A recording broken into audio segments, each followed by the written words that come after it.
Let us note that God would not willingly bear with the neglect with which those for whom he is so concerned are treated, for he himself cannot have done so much to save them, and at the same time care little that they neglect them. No, God would not shrug his shoulders, but he will be vehemently offended and irritated. Hence blessed Paul continually exhorts us, saying, Fathers, bring up your children in the discipline and correction of the Lord. Because if ye are obliged to watch over their souls as those who will give an account for them, all the more so is the Father who begat them, who raised them, who lives with them under the same roof. Now just as the Father has no escape or excuse for his own crimes, he does not have any for those of his children either.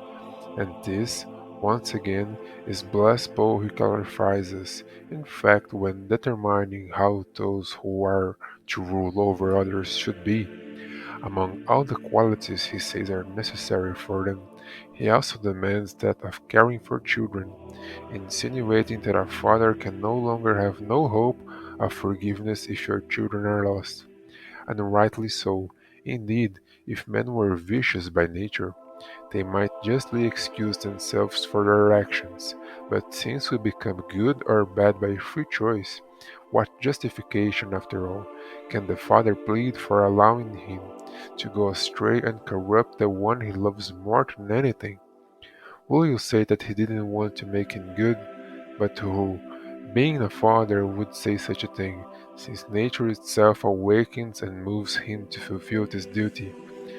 Will he perhaps say that he could not, nor because having had him in his arms since childhood, placed under his care and his first and only authority, still living in the same house, he could easily and without difficulty have educated him, so that no other origin can be found for the loss of children than the mad eagerness of the parents for worldly goods, not looking at anything but them, not judging anything preferable to them, obliges them to neglect both their own souls and those of their children.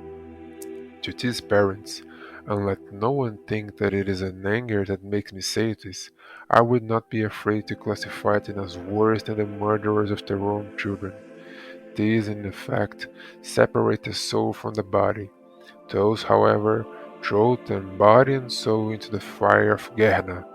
To that death all, by natural law, must submit, but the latter could be avoided if the negligence of the parents did not entail it.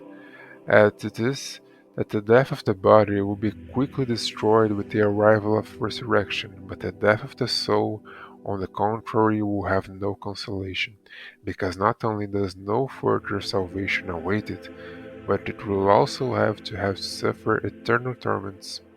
Hence we have said, not without reason, that such parents are worse than the murderers of their children.